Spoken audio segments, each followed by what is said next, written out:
নিশ্চয়কৈ সমীৰণ চাওক এইখিনি মুহূৰ্ততো আতংকই বিৰাজ কৰিছে সমগ্ৰ চিটি চেণ্টাৰৰ সন্মুখভাগত। আমি পোনপটীয়াকৈ পৰিৱেশটো দেখুৱাম এইখিনি মুহূৰ্তত, কাৰণ মোৰ পিছফালে আপোনালোকে দেখিয়ে অনুমান কৰিব পাৰিছে যে আতংকই বিৰাজ কৰিছে চিটি চেণ্টাৰত। কিছু সময় পূৰ্বে যি বোমাতংক হৈছিল, যদিও তেওঁলোকৰ ফালৰ পৰা অৰ্থাৎ চিটি চেণ্টাৰৰ কৰ্তৃপক্ষৰ ফালৰ পৰা যদিও কোৱা হৈছিল যে সেয়া কাৰিকৰী বিজুতি বা টেকনিকেল কিছু অসুবিধাৰ সন্মুখীন হৈছিল, কিন্তু তাৰ উপৰি দেখিবলৈ পোৱা গৈছে যেতিয়াই আচলতে বোমা বিশেষজ্ঞৰ দল নাইবা অৰ্ধসামৰিক বাহিনীৰ দল ভিতৰলৈ প্ৰৱেশ কৰিলে, তেতিয়া আচলতে কথাটো গম পোৱা গ'ল যে ভিতৰত নিশ্চয়কৈ বোমাৰ সন্দেহ কৰা হৈছে বা বোমা সংস্থাপনৰ সন্দেহ কৰা হৈছে। কাৰণ আমি যদি চাওঁ যে 15 আগষ্টৰ দিনাখন দেখিবলৈ পোৱা গৈছিল গুৱাহাটীৰ 8টাকৈ স্থানত যি বোমা সংস্থাপন কৰিছিল আলফাই সমান্তৰালভাৱে অসমৰ বহুকেইটা স্থানত প্ৰায় 29টা বোমা সংস্থাপন কৰিছিল। গতিকে তাৰ প্ৰতি লক্ষ্য কৰি দেখিবলৈ পোৱা গৈছে যে আতংকই বিৰাজ কৰিছে, কাৰণ ভিতৰত যিসকল লোক আছিলে বা ভিতৰত প্ৰায় 15খনতকৈ অধিক যিহেতু প্ৰতিষ্ঠান আছে, সেই প্ৰতিষ্ঠানসমূহৰ যিসমূহ কৰ্মচাৰী, সেই কৰ্মচাৰীসমূহক বাহিৰলৈ উলিয়াই দিয়া হৈছে আৰু ভিতৰত কেৱল অৰ্ধসামৰিক বাহিনী আৰু আৰক্ষীৰ লোকসকলে প্ৰৱেশ কৰিছে।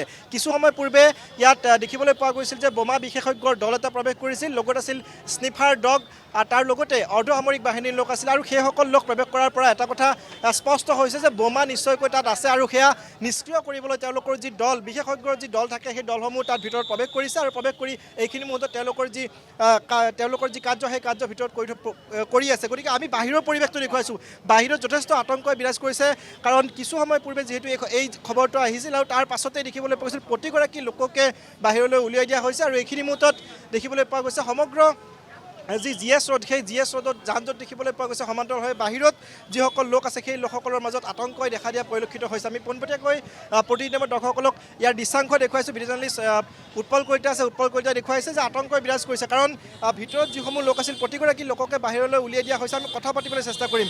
ভয় লাগিছে নাই? ভয় লাগিছে। ভিতৰত আছিল নেকি? নাই আছিল, এতিয়া আহিছিলোঁ মুভি দেখিব কাৰণে। য়েছ। কেনেকুৱা ভয় লাগিছে? বহুত ভয় লাগিছে আমাৰবিলাকতো। নিশ্চয়কৈ এইসকল লোকে চিটি চেণ্টাৰত যিহেতু PVR চিনেমা হল আছে আৰু সেই চিনেমা হললৈ তেওঁলোকে চিনেমা চাবলৈ আহিছিল, কিন্তু এতিয়া এইখিনি মুহূৰ্তত যিহেতু ভিতৰলৈ প্ৰৱেশ কৰিবলৈ দিয়া হোৱা নাই, সম্পূৰ্ণ সতৰ্কবাণী জাৰি কৰা হৈছে প্ৰশাসনৰ ফালৰ পৰা। আৰু সেইবাবেই আচলতে দেখিবলৈ পোৱা গৈছে বাহিৰত। ৰূপম, এই মুহূৰ্তত আপোনাক ধন্যবাদ জনাইছোঁ। আমি পৰিৱেশটো দেখুৱাইছোঁ, আপোনালোকে পৰিৱেশটো দেখি অনুমান কৰিব পাৰিছে প্ৰত্যেকগৰাকী লোক বৰ্তমান সময়ত বাহিৰত অৱস্থান কৰিছে, কাৰণ কি খবৰ সেয়া সকলোৱে জানিব বিচাৰিছে।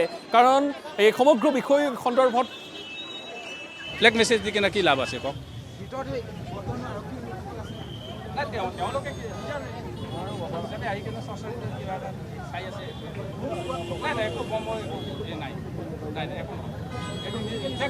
টেকনিকেল ইছ্যুৰ কাৰণে হৈ যাব, আমি 1 ঘণ্টা লাগিব।